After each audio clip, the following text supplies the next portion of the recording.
Hello everyone. So we'll start off with some problems in projectile motion, and as usual we will be solving from the standard problems, and I'll be conversing with you in English, that is Hindi and English mixed. तो चलो पहला problem से शुरुआत करते हैं, and all these problems are from very standard books. ठीक है, तो पहला प्रॉब्लम से शुरू करते हैं. तो इस प्रॉब्लम में क्या दिया हुआ है कि भाई एक इंक्लाइन प्लेन है, ठीक है, जो स्मूथ है ना, मतलब उस इंक्लाइन प्लेन में कोई फ्रिक्शन नहीं है. और उस इंक्लाइन प्लेन में क्या हो गया है कि भाई एक बॉल गिर गया है फ्रॉम हाइट एच. ओके, अब बॉल जो गिरा है उसके बाद बॉल रिबाउंड हो गए, है ना, और फिर उसके बाद बॉल फिर वापस से इंक्लाइन प्लेन को हिट कर गए. ठीक है, तो मुझे क्या निकालना है, मुझे निकालना है जो डिस्प्लेसमेंट बॉल ट्रैवल कर गए अलोंग द इंक्लाइन प्लेन. ठीक है, between the first collision and the second collision. Okay, तो मैं थोड़ा डायग्राम ड्रॉ कर लेता हूँ. तो लेट से यहाँ से बॉल गिरना शुरू हुआ था और यहाँ पे उसका फर्स्ट कोलिजन हुआ. ठीक है, और उसका जो हाइट दिया हुआ है जहाँ से वो गिरा था वो एच दिया हुआ है. एंगल ऑफ इंक्लिनेशन मुझे दिया हुआ है अल्फ़ा. ठीक है, और कोलिजन के बाद, क्योंकि कोलिजन इलास्टिक है, तो उसके बाद बॉल एक प्रोजेक्टाइल पाथ फॉलो करेगा. ठीक है, तो इस टाइप का उसका कुछ पाथ होगा, लेट से, है ना. तो सब इसको सॉल्व करने के लिए मुझे कुछ कुछ चीज़ पहले निकालना पड़ेगा. तो सबसे पहले मैं ये निकालूंगा कि भाई ये जो हाइट एच से बॉल गिरा था, गिरने के बाद उसका वेलोसिटी का मैग्नीट्यूड क्या था. ठीक है, तो वो मैं बेसिकली जो थर्ड इक्वेशन ऑफ मोशन है उससे निकाल सकता हूँ. इनिशियली उसका वेलोसिटी ज़ीरो था, फाइनली उसका वेलोसिटी लेट से v है, तो we square equal to 2gh. ठीक है, तो इससे मुझे मिल जाएगा v equal to root 2gh. इस वेलोसिटी से, मतलब इस मैग्नीट्यूड से वो गिरा था नीचे. ठीक है, उसके बाद वो रिबाउंड किया. ठीक है, क्योंकि कोलिजन इलास्टिक था तो कोई एनर्जी का लॉस नहीं हुआ, there was no loss of energy. Okay, therefore the magnitude of the velocity with which it rebounded is going to be the same as the magnitude of velocity with which it collided. Okay, so same velocity magnitude से वो rebound करेगा. ठीक है, एक minute थोड़ा clean बनाता हूँ, दूसरी जगह बनाते हैं. ठीक है, तो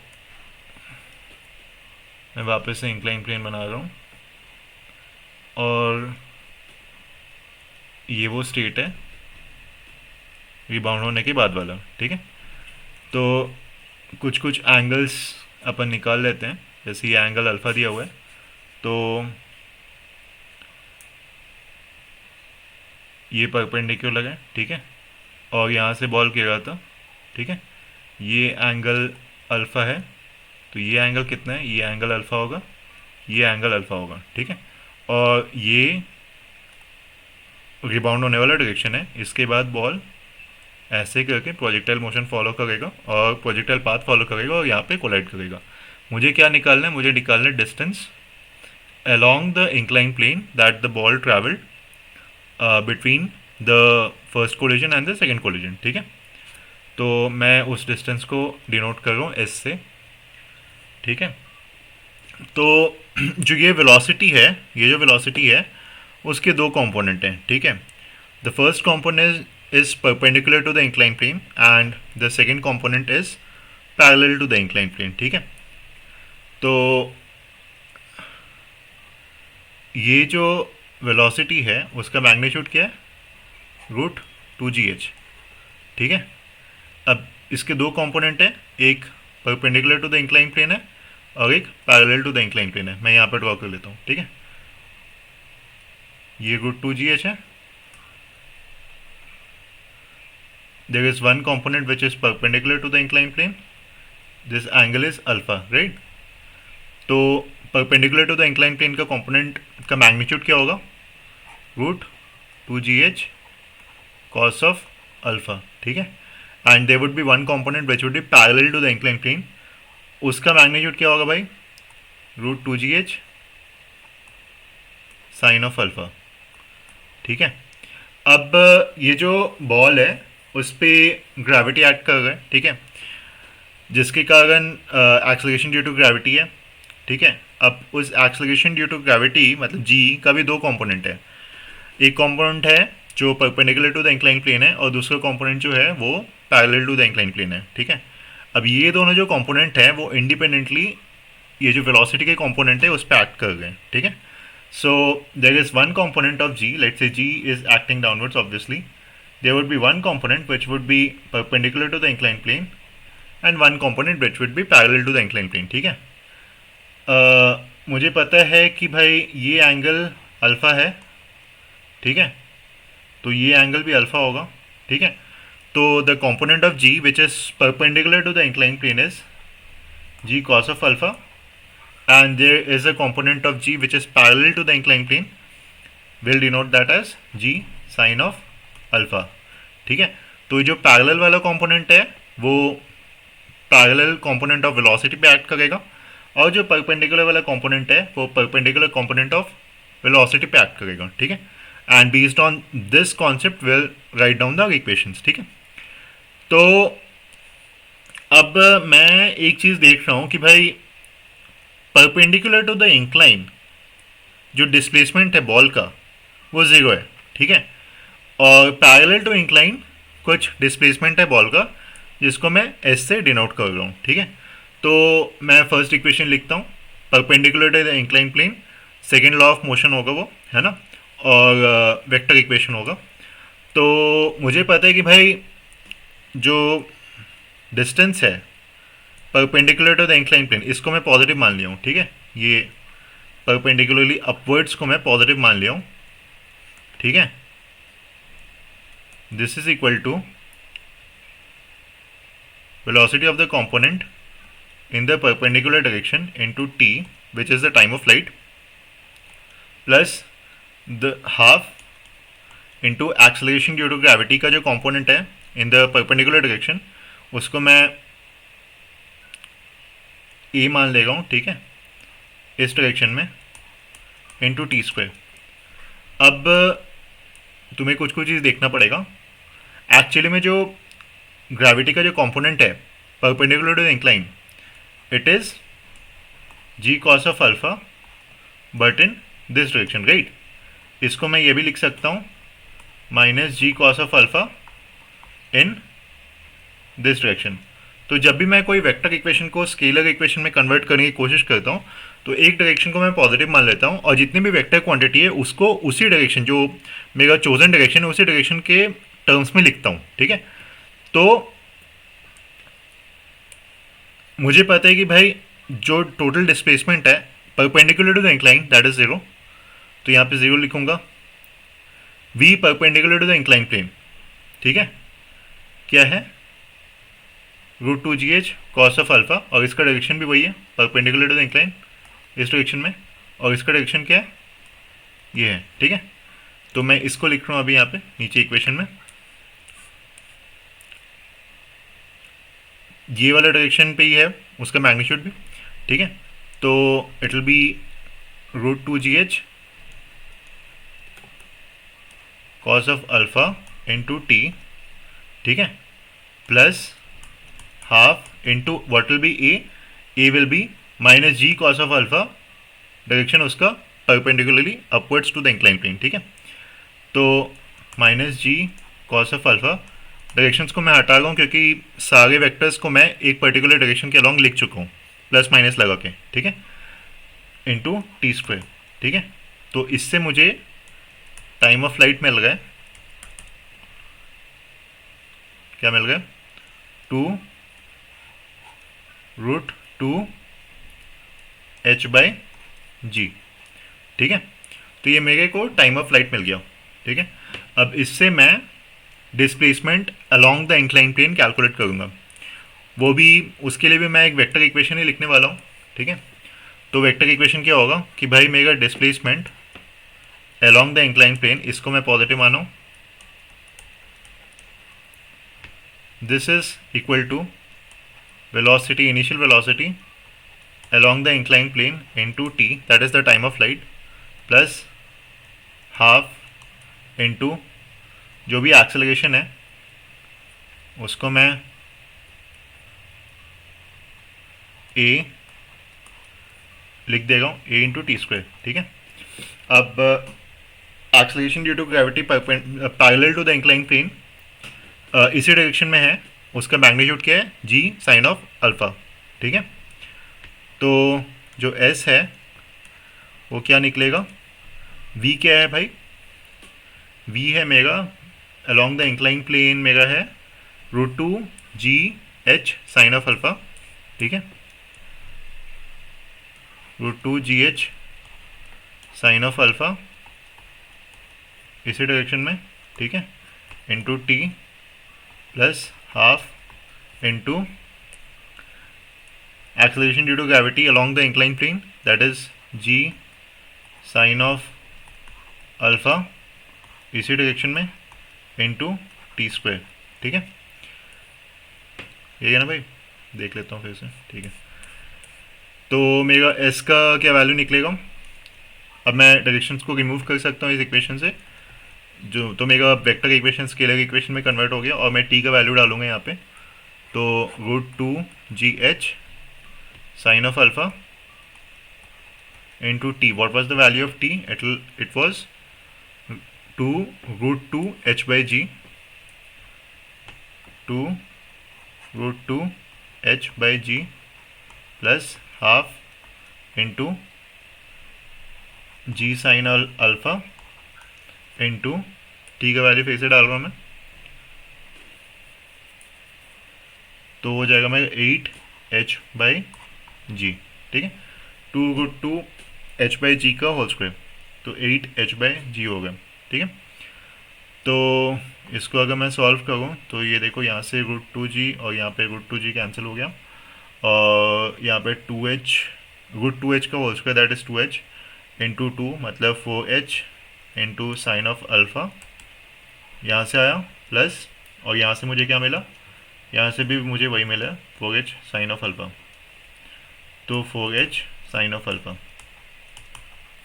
So my answer turns out to be 8h sine of alpha, ठीक है। तो ये उसका बॉल का डिस्प्लेसमेंट है along the inclined plane, ठीक है, that it travels between the first collision and the second collision, ठीक है। तो ये फर्स्ट प्रॉब्लम है।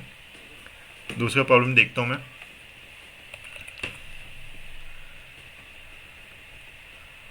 भाई दूसरा प्रॉब्लम ये है कि भाई एक बॉल है, ठीक है, मतलब एक कैनन है जिसमें से दो बॉल थ्रो किए गए हैं, ठीक है, और दोनों बॉल का जो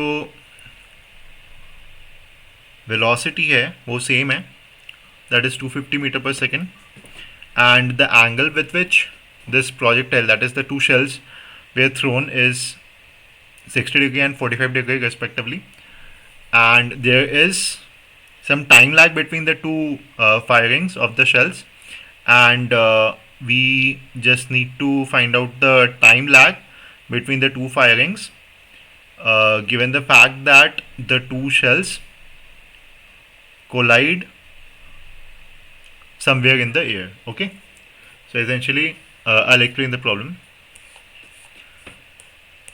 What is happening here is there is a cannon, okay, which is firing two shells with a time gap between the two shots. So this is, let's say, my first shell. Let me draw the horizontal ground first. This is my horizontal ground, okay.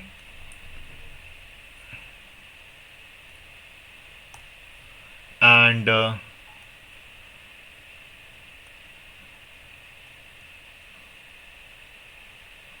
let's say this is my first shell thrown, ये first shell का projectile है, इसका angle मैं मान लेता हूँ late से theta one है, which has been given to me as 45 degree. और जो दूसरा शेल है उसको 60 डिग्री एंगल पे फेंका गया है, और दोनों का जो वेलोसिटी है of like the initial velocity is the same, that is 250 metre पर सेकेंड। ठीक है, यस, ये दूसरा प्रोजेक्टाइल है। It has been thrown at a bigger angle, और भाई वो इस तरह से कोई प्रोजेक्टाइल फॉलो कर रहा है। ठीक है, और यहाँ पे मिड ईयर इन दोनों का कोलिजन हुआ। ठीक है, तो मैं यहाँ पे लिख देता हूँ this is my point of collision.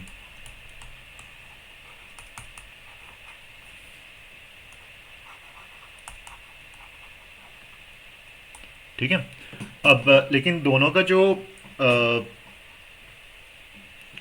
Initial time था ऑफ थ्रो वो डिफरेंट था, मतलब there was a time gap between the two balls. ठीक है, मतलब जब वो फेंका गया था कैनन से तो डिफरेंट डिफरेंट टाइम से फेंका गया था। तो एक बॉल ज़्यादा टाइम के लिए ट्रैवल किया है, एक बॉल थोड़े कम टाइम के लिए ट्रैवल किया है। ठीक है, बट अगर वो दोनों कोलाइड किए हैं, मतलब दोनों का जो हॉरिजॉन्टल डिस्प्लेसमेंट था और जो वर्टिकल डिस्प्लेसमेंट था वो सेम था। अब मुझे निकालना क्या है, मुझे यही निकालना है कि भाई दोनों के बीच में टाइम गैप क्या था, मतलब कितने टाइम इंटरवल पे ये दोनों कैनन मतलब दोनों शेल्स को फेंका गया था। ठीक है, तो this was my second shells angular position, theta two बोल देता हूँ इसको, 60 डिग्री। ठीक है, एंड दोनों का जो इनिशियल वेलोसिटी है वो v है, it has been given to me as 250 metre पर सेकेंड। ठीक है, theta one is 45 degree and theta two is 60 degree. ठीक है, तो हॉरिजॉन्टल वेलोसिटी कौन से शेल का ज़्यादा है ये मुझे सबसे पहले निकालना चाहिए। ठीक है, तो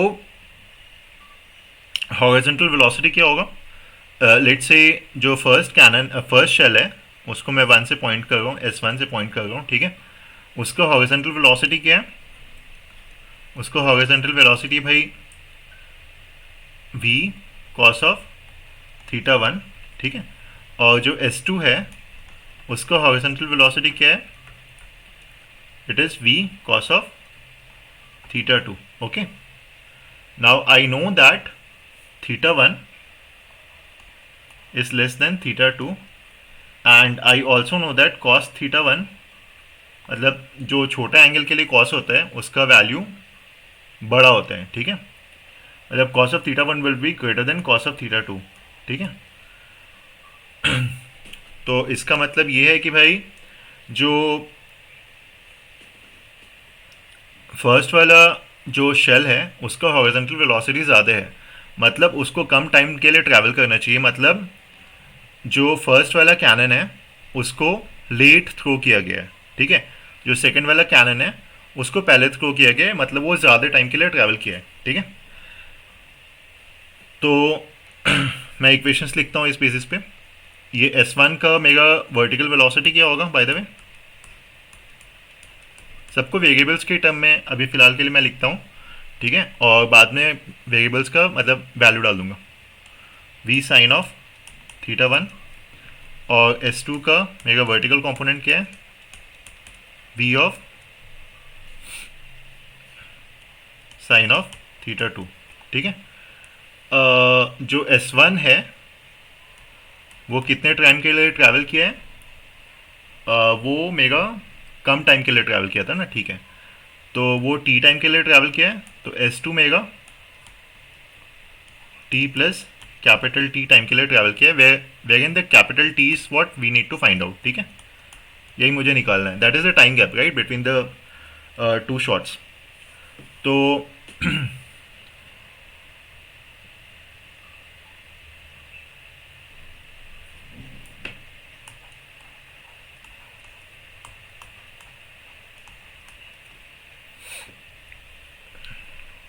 ठीक है, तो अब मैं इक्वेशंस लिखता हूँ। इक्वेशंस क्या बनेंगे कि भाई जो x हॉरिजॉन्टल है for the two shells is the same, right? तो x horizontal for S1 is v cos of theta one into T, ठीक है? This is also equal to v cos of theta two, that is the horizontal velocity of the second shell into वो कितने time के लिए travel किया था, वो travel किया था t plus capital T time के लिए, ठीक है? और जो displacement in the vertical direction है वो भी सेम है, ठीक है? तो वो क्या है, v sine of theta one into t minus half into g t square. और ये तो मेरा S1 के लिए हो गया, और जो S2 है उसका भी सेम वर्टिकल डिस्प्लेसमेंट है, and for that I write down the vertical displacement as v sine of theta two into t plus t minus half into g into t plus t का whole square, ठीक है?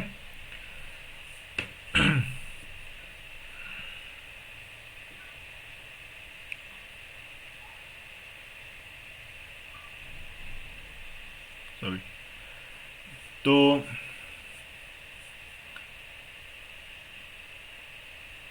इसको, इन दोनों equations को ही मुझे essentially solve करना है। तो from this I can write one thing, I can write t plus t divided by small t is equal to cos of theta one divided by cos of theta two, ठीक है? और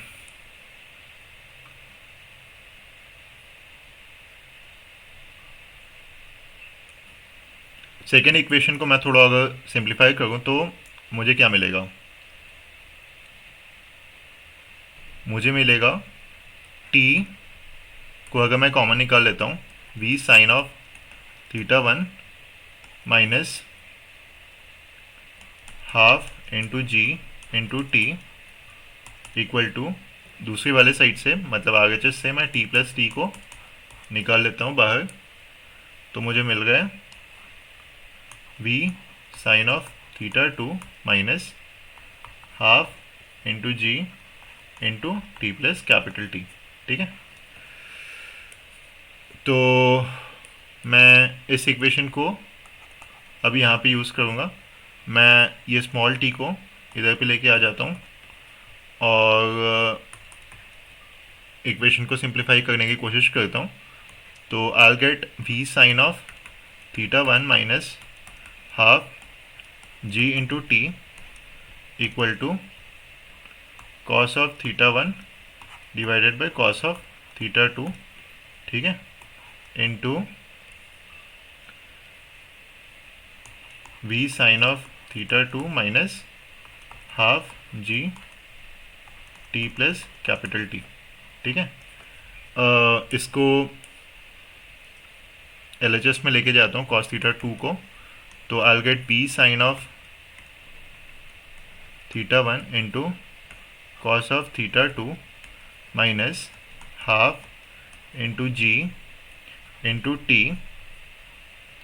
cos of theta two, this is equal to v sine of theta two into cos of theta one minus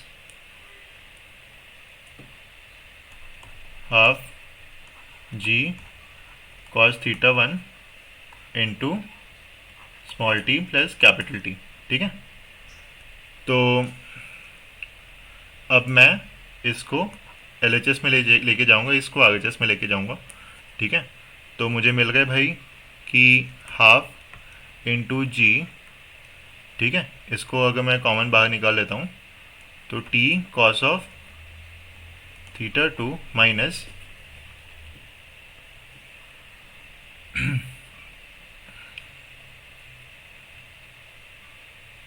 cos theta one into small t plus capital T equal to v sin of theta 2 into cos of theta 1 minus sin of theta 1 into cos of theta 2 is going to be equal to sin of theta 2 minus theta 1. ठीक है,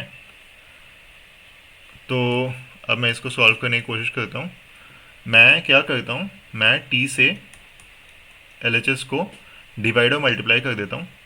तो मुझे क्या मिलेगा, g into T, और मैंने t से divide और मल्टीप्लाई किया है. तो t को अगर मैं कॉमन लेता हूँ तो t divided by T cos of theta 2 minus cos of theta 1 minus 1. ठीक है,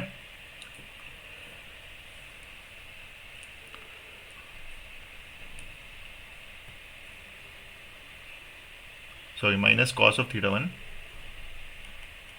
एक मिनट रुक जाओ भाई, माइनस कॉस ऑफ, ठीक है,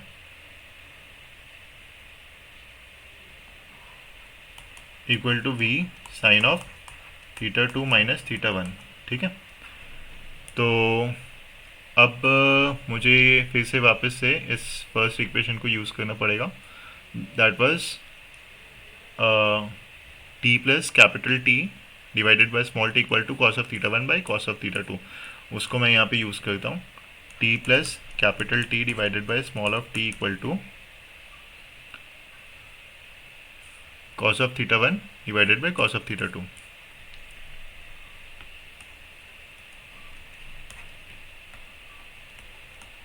इससे मैं दोनों साइड अगर मतलब LHS और RHS में मैं -1 करता हूँ तो I'll get t divided by t equal to cos of theta 1 minus cos of theta 2 divided by cos of theta 2.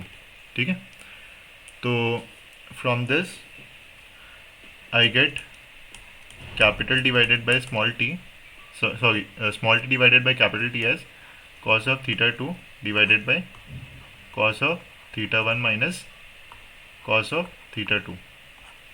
ठीक है, तो इसको मैं अब यहाँ पे पुट करता हूँ और फिर देखता हूँ क्या होता है. तो I will get half into g into t, I'll get minus cos of minus theta 2 minus cos of theta 1 equal to v sin of theta 2 minus theta 1. So effectively what I get is t equal to 2b by g, ठीक है, into sin of theta 1 minus theta 2 divided by cos of theta 1 plus cos of theta 2. ठीक है, so this is what I get my capital T as, and this is the time gap between the two shells being fired. अगर मैं theta 1 और theta 2 का value डालूंगा और v का value डालूंगा दैट इज 250 मीटर पर सेकेंड और g का वैल्यू डालूंगा तो this nearly turns out to be 11 second. Okay, let me check the answer. हाँ ठीक है, ठीक है, the answer is fine. Yeah, so these are the two problems that I solved today, and furthermore we'll come up with more problems. All right, bye.